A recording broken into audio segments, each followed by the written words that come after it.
Estamos iniciando mais um programa da série sobre o presbiterato.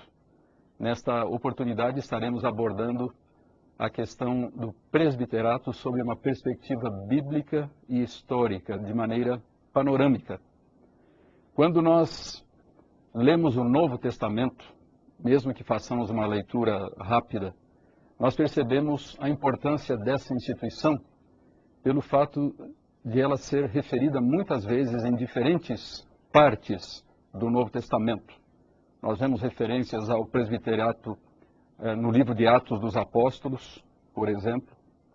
Encontramos várias referências significativas nas cartas pastorais de Paulo e também nas chamadas epístolas gerais, aquelas últimas cartas do Novo Testamento, contêm algumas referências importantes a esta instituição.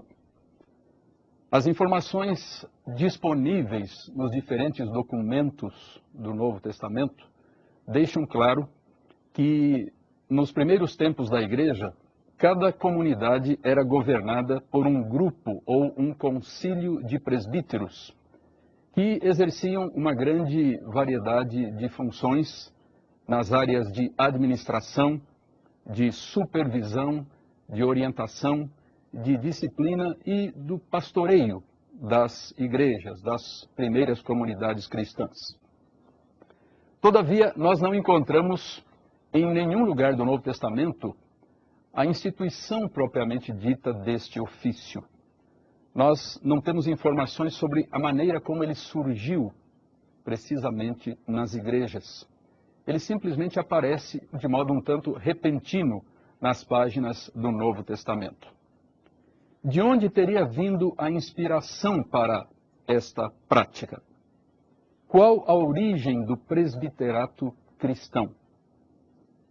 A resposta a essas perguntas está no Antigo Testamento. O objetivo deste estudo, desta reflexão, é mostrar a evolução do presbiterato ao longo do tempo, começando com o judaísmo, passando pelo cristianismo primitivo e prosseguindo, então, ao longo da história da Igreja. Então, nós vamos falar inicialmente a respeito dos precursores do presbiterato cristão, que são os anciãos do Antigo Testamento. A liderança, através de um concílio de homens chamados presbíteros ou anciãos, era muito familiar aos judeus e a todos os leitores do Antigo Testamento no primeiro século da era cristã. O concílio de anciãos era uma das instituições mais antigas e fundamentais da vida de Israel desde a época do cativeiro egípcio. Esses anciãos eram os representantes oficiais do povo, daí serem denominados anciãos de Israel ou anciãos dos filhos de Israel, como nós vemos nas primeiras referências que encontramos a eles na Bíblia e que se encontram no livro do Êxodo.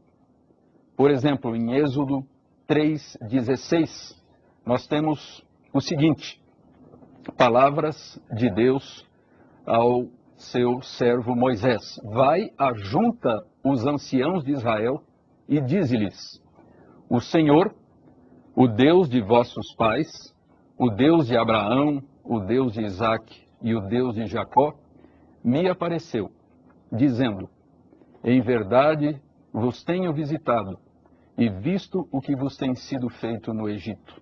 Então nós vemos esta instrução dada por Deus a Moisés no sentido de reunir os anciãos de Israel e lhes transmitir esta mensagem da parte do Senhor.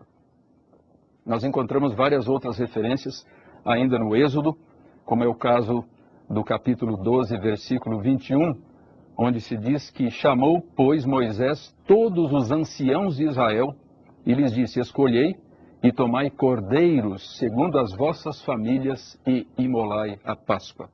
Ou seja, quando houve aquela instituição tão importante ali para o povo de Israel, a instituição da Páscoa, que para todas as gerações haveria de simbolizar aquele grande livramento proporcionado por Deus ao seu povo, houve já a partir da primeira Páscoa, esta participação especial dos anciãos de Israel. Também eram chamados de anciãos do povo, como nós encontramos em Êxodo 19:7, onde se diz: veio Moisés, chamou os anciãos do povo e expôs diante deles todas essas palavras que o Senhor lhe havia ordenado, ou seja, aquelas palavras ditas por Deus a Moisés no Monte Sinai. E uma outra designação que se dá a eles é de anciãos da congregação, ou seja, a congregação de Israel, como temos em Levítico 4:15. Os anciãos da congregação porão as mãos sobre a cabeça do novilho perante o Senhor, e será imolado o novilho perante o Senhor. Ou seja, quando houve a instituição deste sacrifício que era tão importante em relação ao povo de Israel, houve ali também, naquele ritual, uma participação especial dos anciãos da congregação, ou seja, dos representantes da congregação de Israel diante de Deus. Uma passagem extremamente significativa, como muitos sabem, é a que está em Números, capítulo 11, onde vemos como Deus designou 70 anciãos para serem auxiliares diretos de Moisés na tarefa de, como diz o texto, levar a carga do povo. Então nós temos nas palavras textuais desta passagem: disse o Senhor a Moisés: ajunta-me 70 homens dos anciãos de Israel, que sabem serem anciãos e superintendentes do povo, e os trarás perante a tenda da congregação, para que assistam ali contigo. Então descerei e ali falarei contigo, tirarei do Espírito que está sobre ti e o porei sobre eles. E contigo levarão a carga do povo, para que não a leves tu somente. Estavam associadas a estes anciãos várias ideias importantes como sabedoria, maturidade e discernimento. Nós temos, por exemplo, aquela passagem muito interessante lá de 1 Reis, quando Roboão, o filho de Salomão, ao invés de seguir o conselho sábio dos anciãos, que haviam servido também o seu pai, resolveu seguir os conselhos pouco ponderados dos seus colegas jovens, aqueles que tinham a sua própria idade, e acabou causando então uma grande divisão no povo de Israel. Embora não haja uma explicação da sua origem, nomeação ou qualificações, esses anciãos, os anciãos de Israel, os anciãos da congregação, os anciãos do povo, são mencionados cerca de 100 vezes no Antigo Testamento. O seu papel fundamental de liderança fica evidente em sua participação ativa de cada evento decisivo na história de Israel. Isso é uma coisa muito importante que nos mostra o caráter extremamente relevante dessa instituição. O fato de que em momentos marcantes da história de Israel ali estavam presentes os anciãos.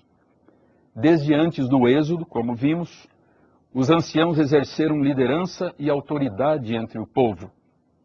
Deus reconheceu o seu papel de liderança, enviando Moisés primeiramente a eles, para anunciar a libertação do cativeiro. O governo, através de anciãos, era particularmente apropriado para uma sociedade patriarcal, orientada para a família, como era o caso de Israel, e continuou a existir depois que Moisés e Josué concluíram a tarefa de introduzir o povo na terra prometida. Quando Israel se fixou em Canaã, é interessante observarmos que cada cidade, cada tribo e também a nação como um todo tinha o seu conselho de anciãos. Nós vemos